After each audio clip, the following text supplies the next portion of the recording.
Hello children, welcome to today's English class. In the last class, we had studied about how to make key points and comprehend while you are trying to read the lessons of your prose book. And we had tried to read and understand the key points of chapter 2, Nelson Mandela, Long Walk to Freedom. Today, let's continue the lesson from page 21 to 23 and try to make how to comprehend the lesson by making the key points. Let's move to the lesson.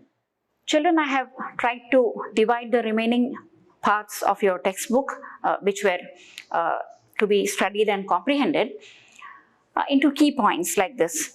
And I have given different headings to each topic that Nelson Mandela has covered during his address or in his autobiography. Next, Nelson Mandela talks about twin obligations in life. The board also many times asks questions, what are the twin obligations Nelson Mandela talks about? And there can also be questions, how can we fulfill these twin responsibilities in our life in the best way we can? So twin obligations in life, what are the twin obligations? The first one is to family, parents, wife, children. Okay, the first obligation we have is towards our family.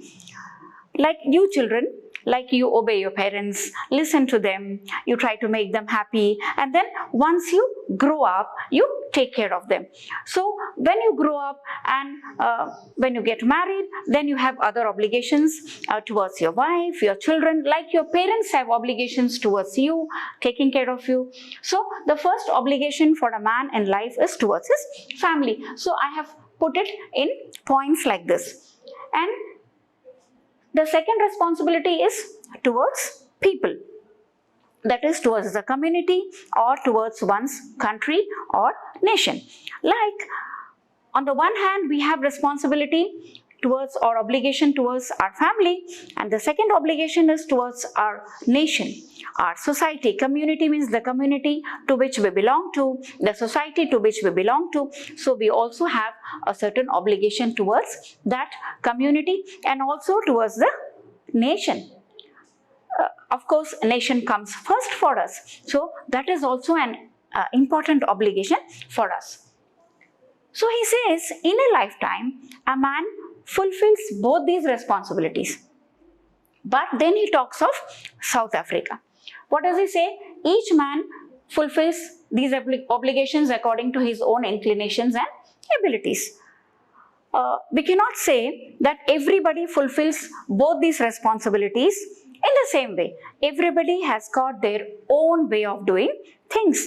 So everybody fulfills their obligations towards their family in a different way, towards their nation in a different way. You know, there are so many people who are sincerely dedicated towards the nation. They are serving the nation in their own way. Like for example, now when we are fighting the coronavirus, the pandemic, there are so many frontline corona warriors. So they are not only serving the community, they are also serving the nation. And at the same time, they are also taking care of their family. So this is one of the best examples of fulfilling the twin obligations in our life. Now, what does Nelson Mandela say? He says, in South Africa, for the blacks, it was impossible to fulfill both the obligations. You know, there was racial discrimination already, as we have tried to understand what is the policy of apartheid. Okay, so in South Africa, if anybody tried to fulfill his responsibility towards his family, what he was done? He was forced to live a life of secrecy and rebellion. Maybe they were punished, they were put in prisons, they were taken away from their family.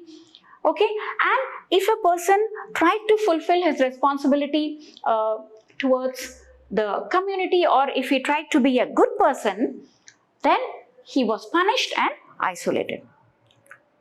So children, in South Africa, for the blacks, it was very difficult to fulfill both these obligations.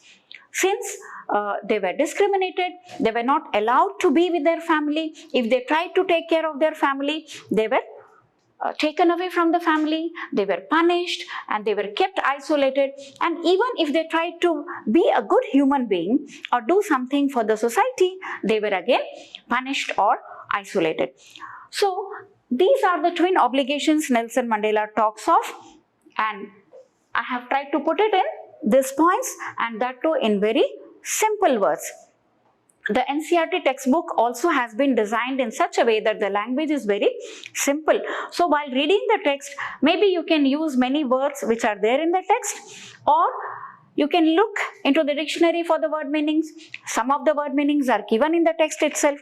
So you can maybe write the simple meaning also. If you find a particular word difficult while you are jotting the points, you can also use the meanings given in the text or in the dictionary. You can use simple words instead, which you can easily remember. So this is the way you can practice making the key points out of the given paragraphs of the text, so that you comprehend it in a better manner. Now, the next topic I have chosen for making the key points is freedom. After the twin obligations, Nelson Mandela talks of freedom. Now, what is freedom according to Nelson Mandela? So he talks of freedom in different stages as experienced by him. So I have tried to put it in these points for you, key points for you. Nelson Mandela was not born with a hunger to be free. He says when he was born, he did not have that hunger for freedom. Now, as a child, he was born free to enjoy his life. He enjoyed his childhood. And then he says, as a child, he obeyed his father and abided by the customs of his tribe. So he belonged to a particular tribe, and he abided by the customs and the rules of the tribe, and so he was happy as a child. And then as a youth, he realized that slowly his freedom is being taken away, and he began to hunger for it.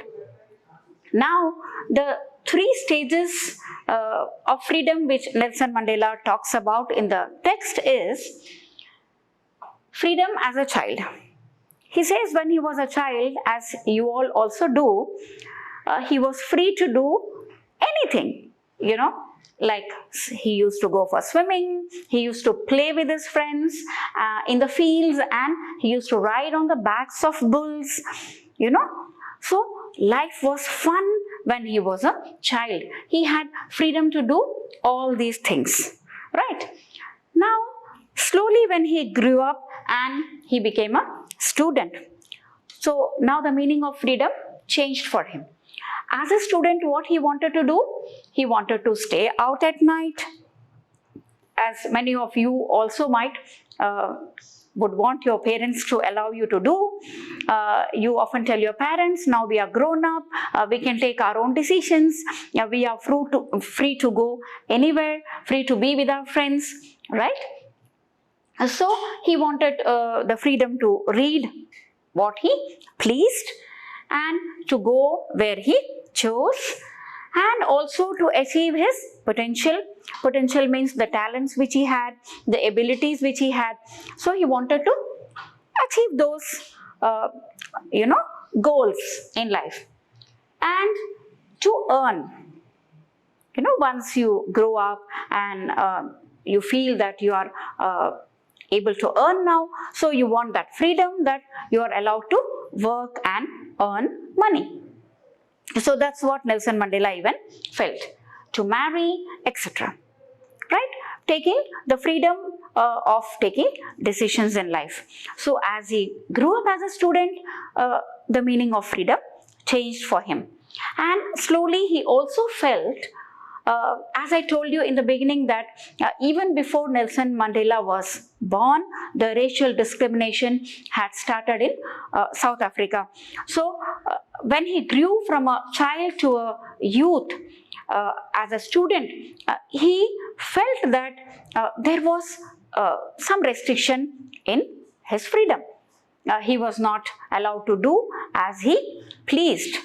And then slowly when he grew up into a young man, his idea of freedom changed.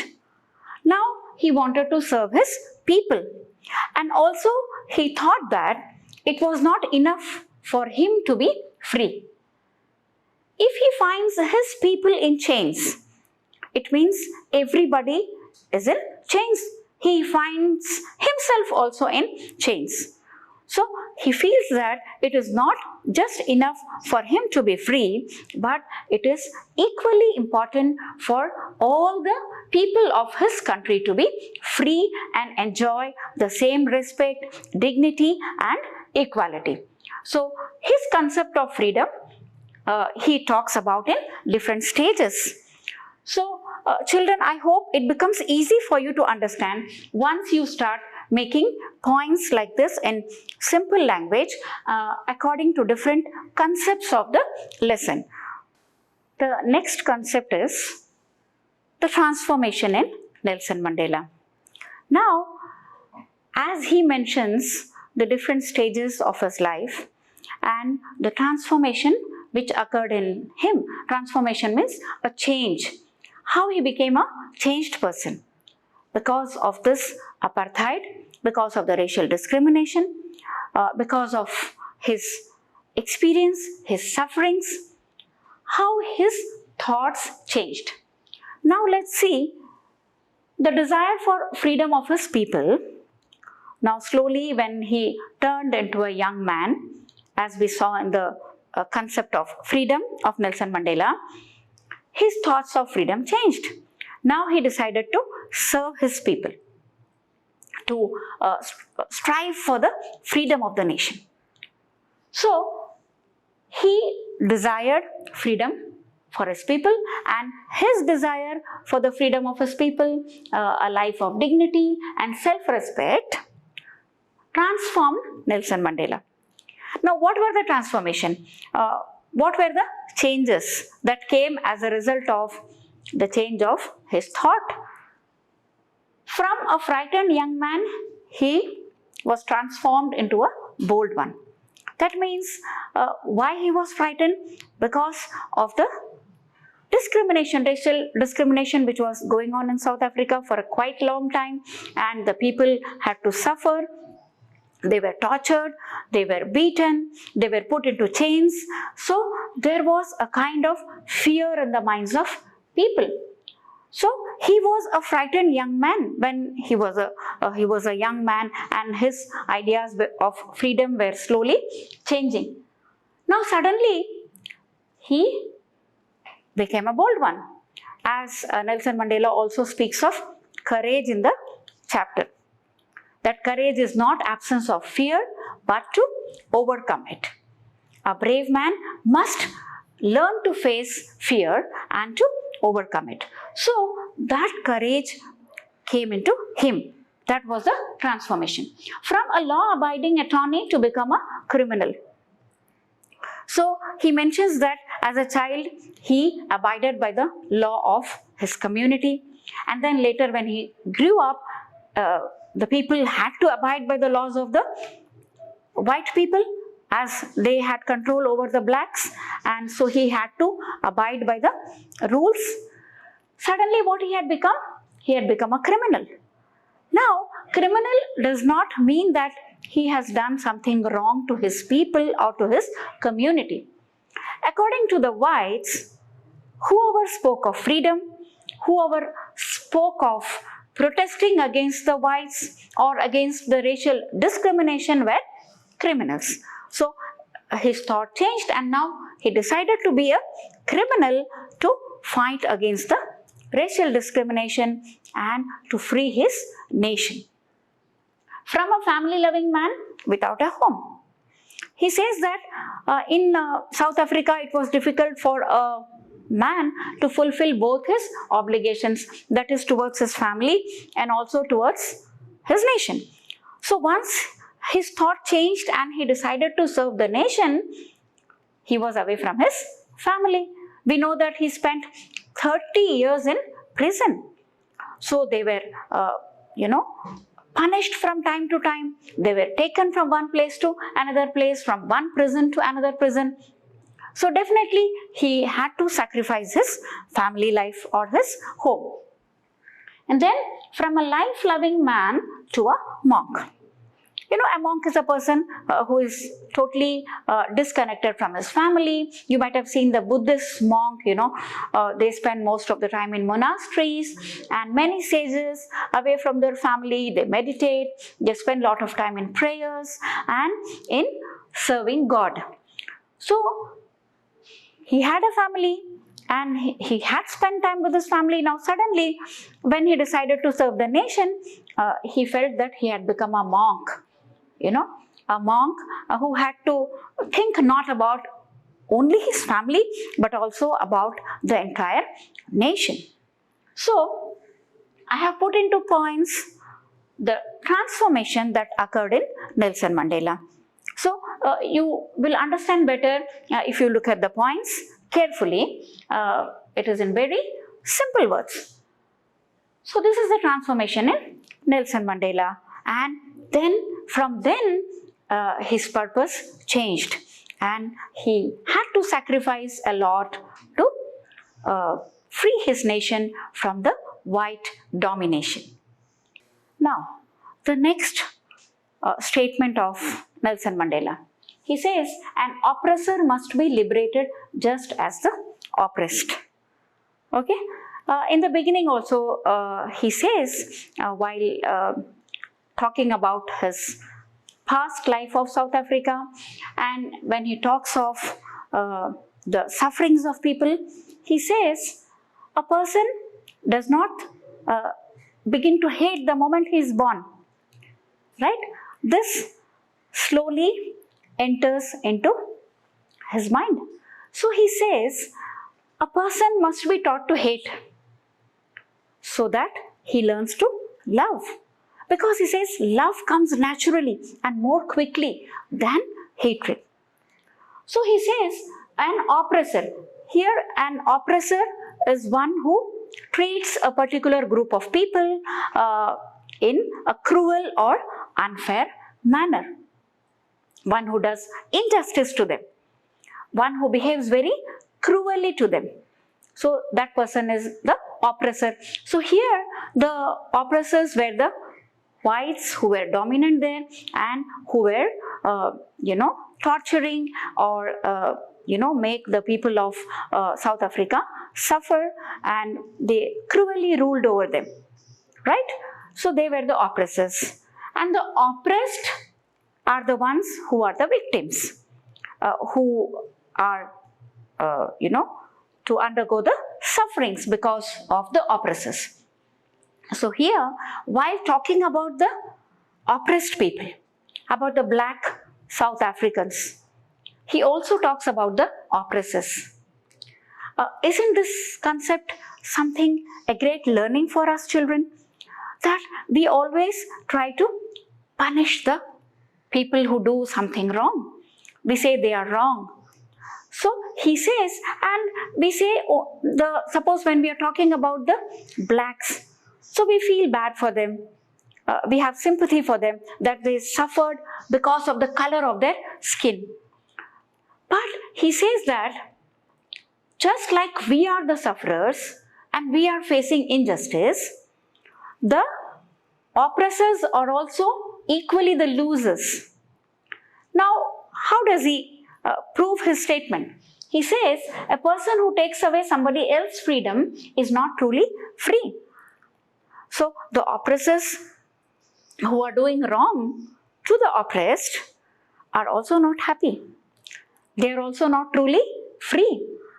Something is being taken away from them also. He says both are robbed of their humanity. They are doing inhuman things. They are continuously causing sufferings to the people just because they belong to a particular race. So, something is being taken away from them of their humanity. And he says both are deprived of basic human virtues. Virtues means good qualities. We all are born with good qualities. Truthfulness, honesty, sincerity, kindness, okay, being selfless, okay, and being sympathetic, okay, being generous. So we all have that good qualities in us.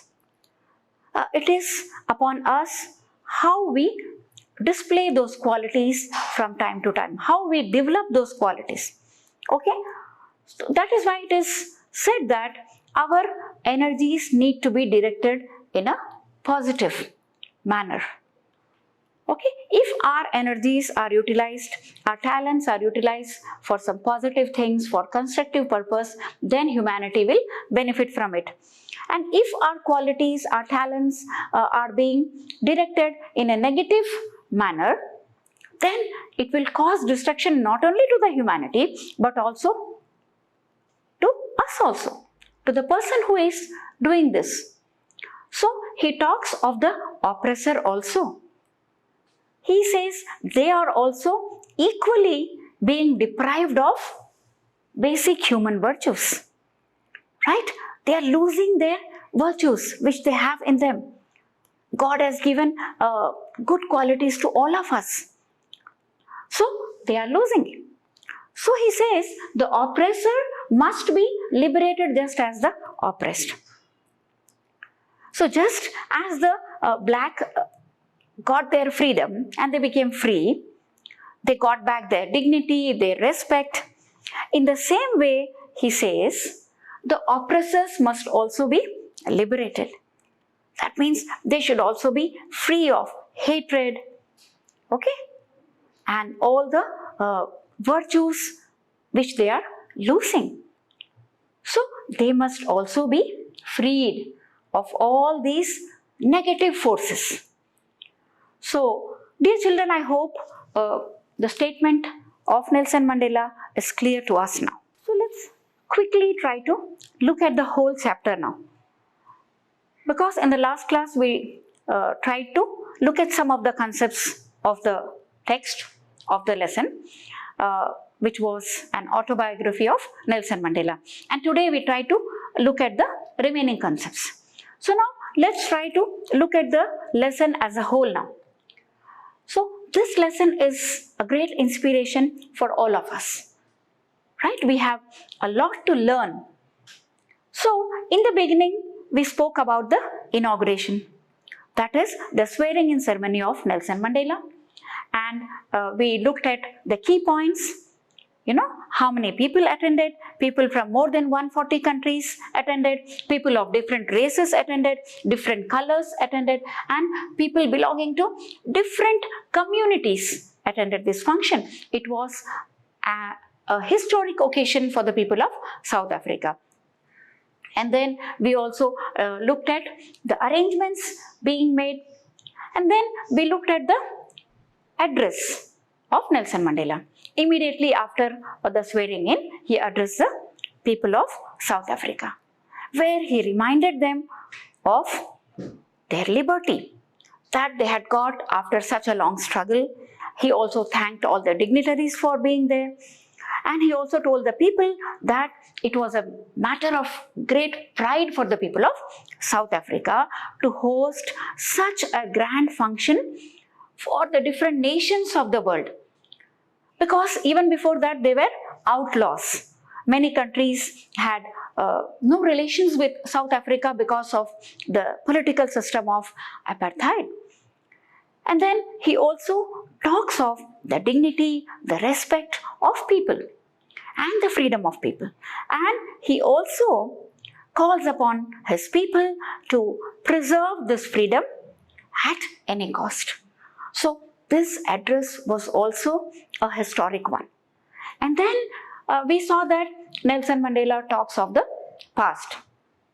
He remembers the great patriots who had contributed in the freedom struggle and whose sacrifices were a great inspiration of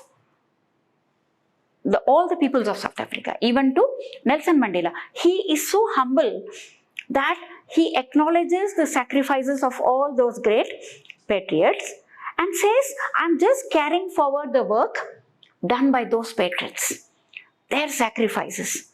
So I'm carrying it forward. So he feels very humble at that time while acknowledging the sacrifices of the great patriots. And then he slowly talks of freedom, and then he talks of the twin obligations, and then he talks of the transformation which occurred in him, and then finally he talks both of the oppressor and the oppressed.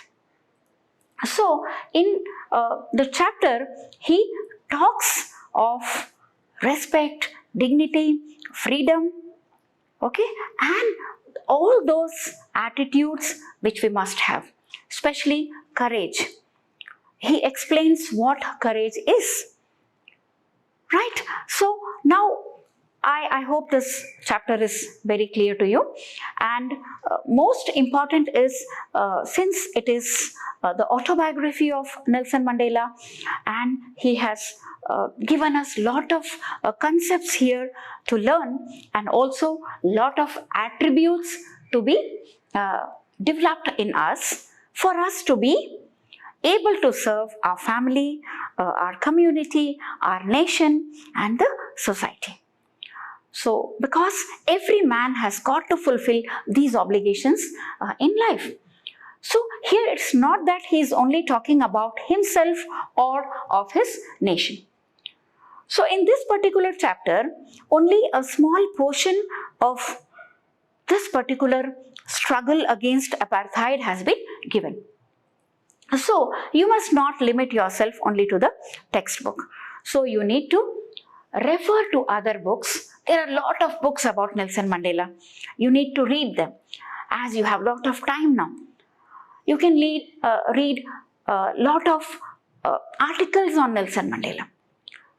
You know, on the YouTube you have his speeches, the inaugural speech, the very historic speech of Nelson Mandela, which was given on 10th May 1904 when he was sworn in as the first black president of South Africa. So that you can get all these speeches on the net. So if you have access to it, please listen to the speeches of Nelson Mandela. They are very inspiring and a great learning for all of us. So you must listen to his speeches, you must read more about him, read more about apartheid, read more about these kind of inhuman behavior which took place in the past, so that you are able to understand and comprehend the lesson well, and also are able to write well. You know, many times what happens, that you feel after reading a particular lesson that you have understood. Once you read or twice you read, you feel that you have understood the chapter. But when you begin writing, you really feel difficult. You feel that you don't have points to write. Sometimes you get questions carrying 150 words. So the moment you start writing, you feel that, or you are running a shortage of words, okay, you're not getting proper vocabulary, or you don't remember the events that happened in the lesson. For this very reason, children, I told you that you need to use different strategies for reading the lesson. From the beginning, I have been giving you different strategies, like referring to dictionary, writing down the difficult words, writing down the qualities of the person, the main characters of the chapter. And while we were reading this particular chapter, Nelson Mandela, Long Walk to Freedom, we learned how to divide the lessons into different concepts, into different topics, and how to make different key points under that particular topic in your own words, so that it will help you to remember the concepts. And while you yourself are making the notes, writing down the topics and noting down the key points, you will remember the concepts and also the points, and it will greatly help you while you're writing down the answers. Now, as I was discussing, while I was discussing the key points from this particular chapter, the concept of courage according to Nelson Mandela, the concept of freedom, and why he says that both the oppressor and the oppressed need to be freed. Both of them need freedom. So these are the different topics from which questions can be asked. And of course, the contribution of Nelson Mandela in achieving the freedom for his nation, or his personality, his character. So you need to really know what are the points you need to remember if you have to answer this particular question, or you have to write about Nelson Mandela's contribution. So let's look at some of the qualities and points. Children, when you have to answer questions related to great personalities, like in this chapter, Nelson Mandela. So as I told you, you need to listen to their speeches, you need to have some quotes of that personality. Okay, as you often write in articles or in speeches, you quote that personality. So I would suggest that you should have some quotes of Nelson Mandela with you, and whenever you begin to write the answer, if you begin with a quote related to that particular concept.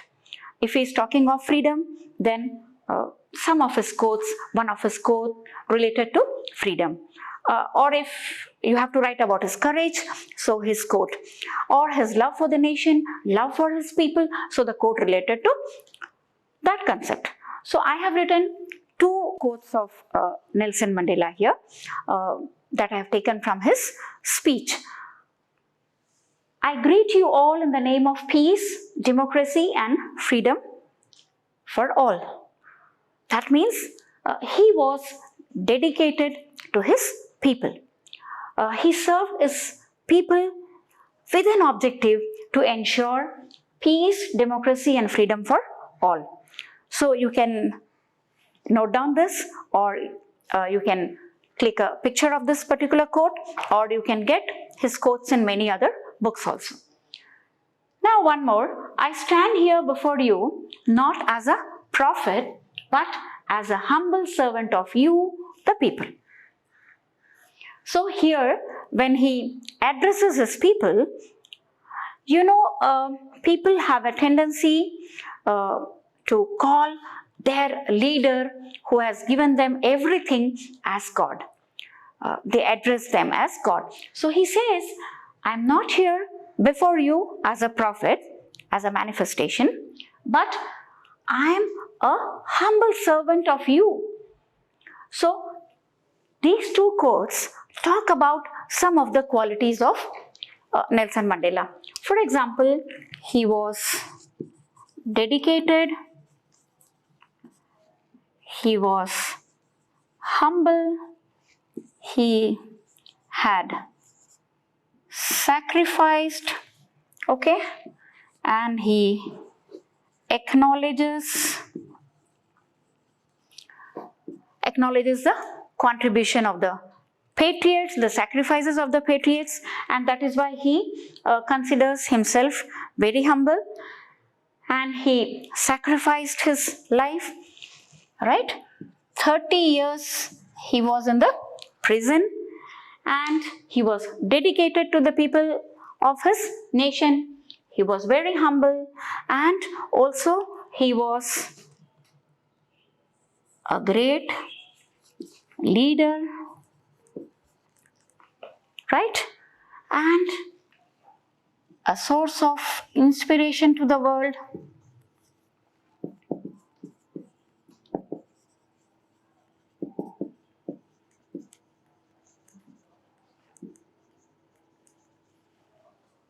Right?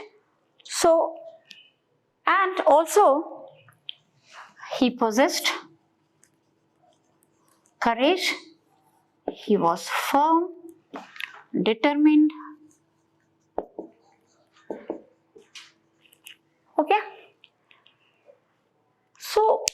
You can write down more qualities after reading the text, and you can describe this personality by writing some of his quotes and describing these qualities in his freedom struggle and in his becoming the first black president of South Africa. So, dear children, as I have been telling you, making notes, making the key points, dividing the chapter into different topics will help you to comprehend the lesson better. I hope you have learned how to write down the key points from the lesson, and I hope you will read the lesson again and try to make the key points and divide the lessons into different topics, and also try to look at the questions given in the textbook and write down the answers in your own words. When you write and practice more, your writing skills will develop and it will also become creative. So, see you in the next class. Until then, take care, stay safe, stay at home.